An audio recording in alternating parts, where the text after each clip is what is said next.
আসসালামু আলাইকুম রহমতুল্লাহি ওবরকাতুহু। সম্মানিত দর্শক, আপনারা কি লক্ষ্য করেছেন যে গত প্রায় ১ মাসের অধিক সময় হয়ে গেল, লাস্ট 30 ডেইজ জামাত কেমন যেন স্তব্ধ হয়ে গেছে, খামোশ হয়ে গেছে। এখানে স্তব্ধ শব্দের পরিবর্তে খামোশ, খামোশ শব্দটি আমি ব্যবহার করছি দুটো কারণে। প্রথম কারণ হলো যে চুপ হয়ে যাওয়া, খামোশ, থামো। মানে ধমক দিয়ে আপনি কাউকে থামিয়ে দিলেন। তাহলে জামাতকে কি আসলে কেউ ধমক দিয়েছে যে তোমরা আর বাড়াবাড়ি করো না? যা করেছ সেগুলো জনসম্মুখে প্রকাশ করে দেয়া হবে। পুলিশ হত্যাকাণ্ড, অস্ত্র লুট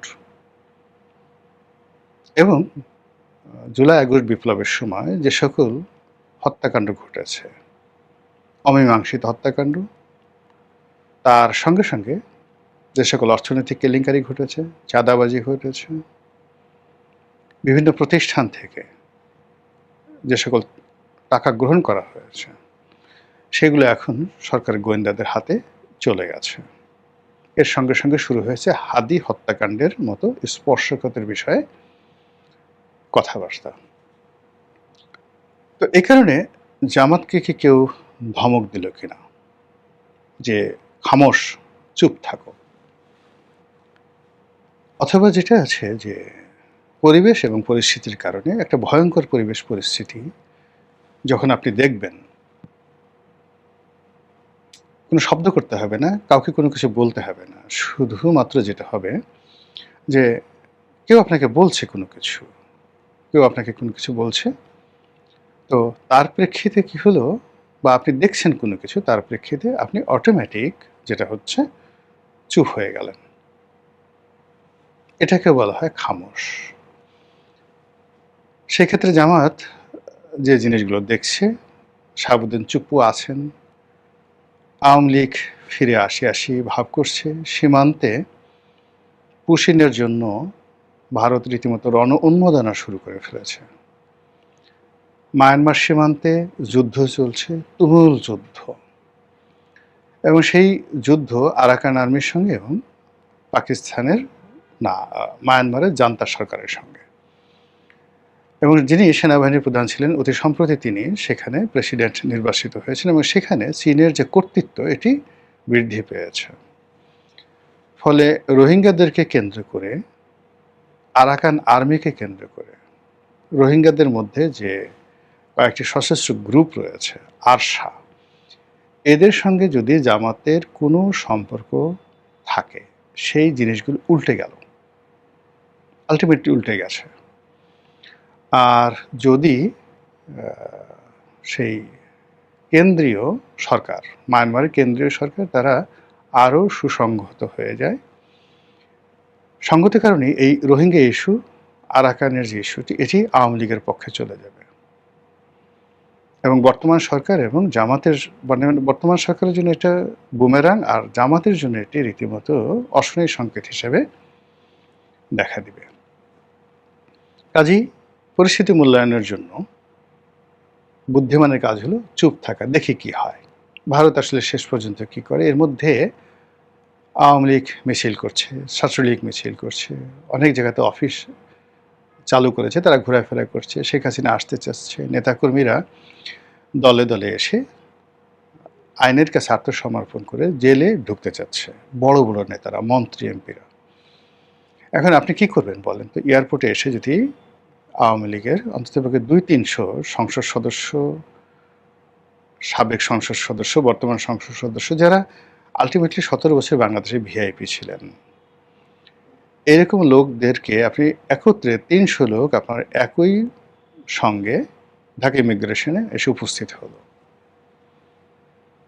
এখন আপনি কি সেখান থেকে তাদের উপর মব করবেন, নাকি তাদেরকে গ্রেপ্তার করতে হবে বিমানবন্দর থেকে, নাকি তাদেরকে ছেড়ে দেবেন? যেহেতু মামলা আছে, তারা এসে ইমিগ্রেশন পুলিশের কাছে আত্মসমর্পণ করলেন। ফলে বিমানবন্দর থেকে, বা ধরুন ভারত থেকে যারা আসে, তারা বেনাপোল এসে তারা বিএসএফ এর কাছে আত্মসমর্পণ করলো, বিএসএফ বিজিবির কাছে তাদেরকে হস্তান্তর করলো যে আমাদের বাংলাদেশে মামলা আছে, সেখানে নিয়ে যান। এখন আপনি যখন বিজিবির অধীনে থাকবেন, সাবেক স্বরাষ্ট্রমন্ত্রী আসাদুজ্জামান খান কামাল, জাহাঙ্গীর কবির নানক, এরা সবাই ধরেন চলে আসলে, আপনি তাদেরকে কি করবেন? ক্রস ফায়ারে দিবেন, নাকি তাদেরকে জেলখানাতে ঢুকাবেন? 3 দিন 4 দিন 5 দিন সেখানে জেলখানায় থেকে তারা গান গাবে, পরিকল্পনা করবে, শরীর চর্চা করবে, বিদ্যা বুদ্ধি করবে, এবং জেলখানাতে আপনি এখন বাংলাদেশের জেলের যে পরিস্থিতি, আপনার টাকা থাকলে জেলখানার ভিতরে আপনি সব কিছু করতে পারেন, এমনকি সেখানে আপনি মানে অনেক কিছু করতে পারেন, অসম্ভব কিছু করতে পারেন। এনিওয়ে, আওয়ামী লীগের লোকজন যদি দেশের মধ্যে জেলখানার মধ্যে থাকে, তাহলে নেতাকর্মী যারা আছে তারা দেখতে যাবেন, কথা বলবেন, এবং আজকে তারা যে নৈতিক অবস্থার মধ্যে পড়েছেন, অনৈতিক একটা প্রেশার তাদের উপর আছে, এই প্রেশারটা থাকবে না। তো এই জন্য জামাত পরিস্থিতির কারণে খামোশ হয়ে আছেন, দেখে কি হয়। থার্ডলি যেটা হতে পারে খামোশ, সেটি হলো যে আমাদের সঙ্গে প্রতারণা করা হয়েছে। আমরা খুব মাইন্ড করেছি, রাগ করেছি, অভিমান করেছি, অভিমান করে আমরা চুপ হয়ে আছি।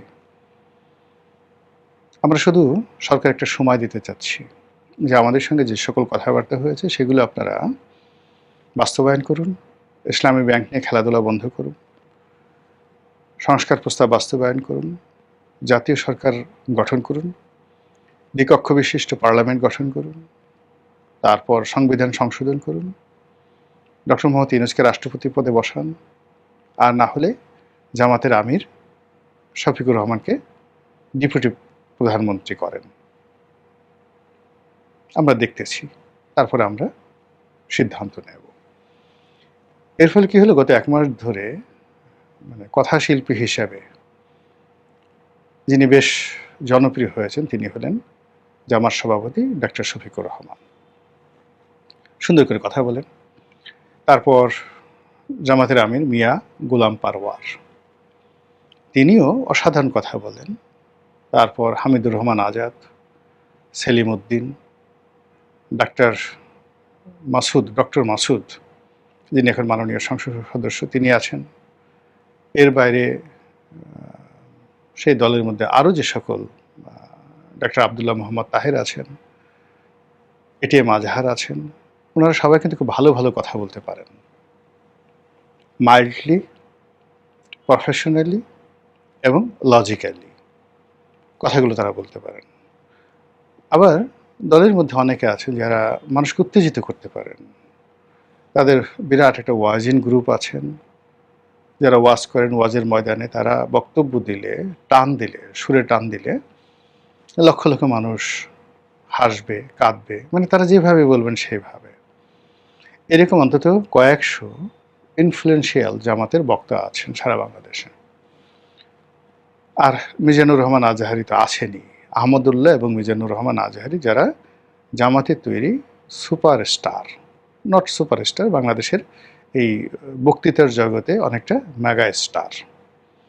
এক আজহারি যদি একদিকে দাঁড়ায়, 100 আব্বাসী যত চিৎকার চেঁচামেচি তিনি করুন না কেন, জাস্ট আজহারি একটা মঞ্চে বসে থাকবেন, কোনো কথা বলবেন না, আর 100 আব্বাসী, এনায়েতুল্লাহ আব্বাসী অন্যদিকে তার পাশে আর একটা সমাবেশে ওয়াজ করতে থাকবেন, মাহফিল করতে থাকবেন। দেখবেন শুধুমাত্র আজহারির যে ওয়াজের ময়দান, সেই ওয়াজের ময়দানে লক্ষ লক্ষ মানুষ, তারা কোনো কিছু শুনবে না, শুধু বসে বসে আজহারিকে দেখবে।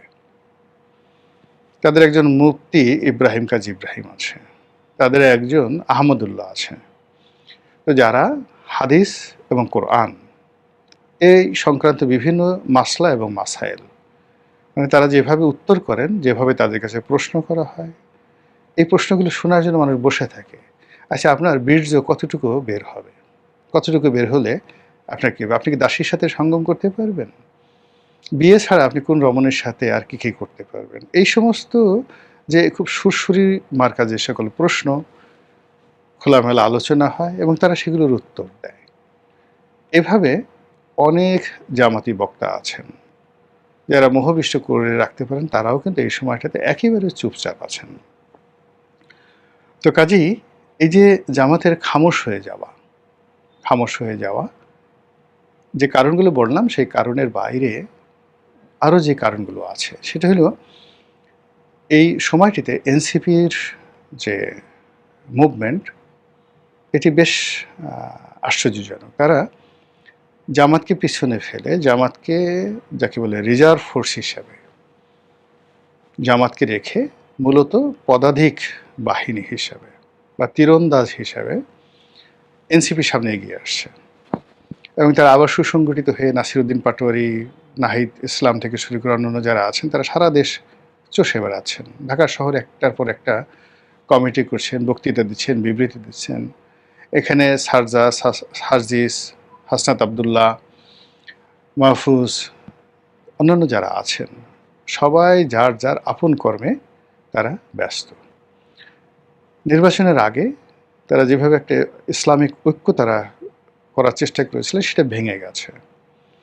কিন্তু বর্তমান প্রেক্ষাপটে যে পরিবেশ এবং পরিস্থিতি তৈরি হয়েছে, তাতে ইসলামী যে সকল গ্রুপগুলো রয়েছে, তারা জামাতকে ছেড়ে দিয়ে কেউ সরকারের সঙ্গে যুক্ত হয়েছেন, এইরকম কোনো নজির আমরা দেখিনি। যেমন চরমনায়ের পীর সাহেব, তিনি মেজর পীর, যিনি বড় পীর একটু মাইল্ড, মেজর পীর বেশ গরম। তিনি তারেক রহমান সাহেবকে একেবারে চাঁদাবাজ, চাঁদা পড়ে পল্টনে, চাঁদা যায় লন্ডনে, মিলিটারি মাজা ভাঙ্গে দিছে পিটাইয়া, এমনি এমনি দিছে, অকাম কুকাম করছে, এই জন্য তো দিয়েছে। তো এই সকল কথাবার্তা বলার পরেও তারেক রহমান সাহেব তাকে একই মঞ্চে উঠিয়ে সম্মান দেখিয়েছেন, কিন্তু এতে কোনো লাভ হয়নি, কোনো লাভ হয়নি।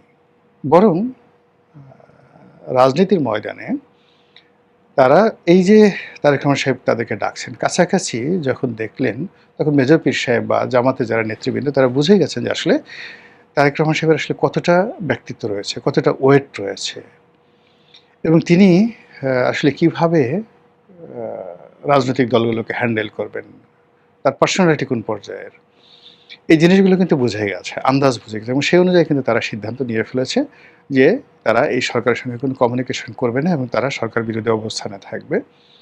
অন্যদিকে মাঠের মধ্যে যে শব্দ, এই সরকার বেশি দিন টিকবে না, জনগণ বলছে, অহরহ জনগণ কিন্তু বলছে। আর এখন তো এই ইউটিউব সাংবাদিকতাটা এত বেশি শক্তিশালী, যেটা সংসদে হাসনাত আবদুল্লাহ থেকে শুরু করে প্রায় অনেক বক্তা এবং জয়নাল আবেদিন ফারুকের মতো প্রাজ্ঞ রাজনীতিবিদ, তারাও এদের যন্ত্রণায় অতিষ্ঠ যে ম্যাট্রিক পাস করেনি, কিন্তু একটা ইউটিউব চ্যানেল চালায়, হাতে একটা মাইক নিয়ে সাংবাদিক হয়ে গেছে। এদের যন্ত্রণায় মানুষ টিকতে পারছে না।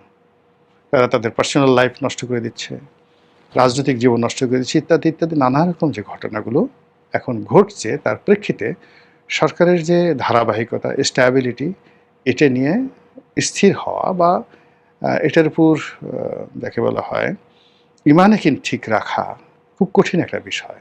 এমনকি বিএনপির জন্য, বিএনপির যারা লোকজন, তারাও যে খুব আবেগে আছে বা আবেশে আছে, নট লাইক দ্যাট। সবার মধ্যে একটা চিন্তা কাজ করছে, মানে আতঙ্ক কাজ করছে।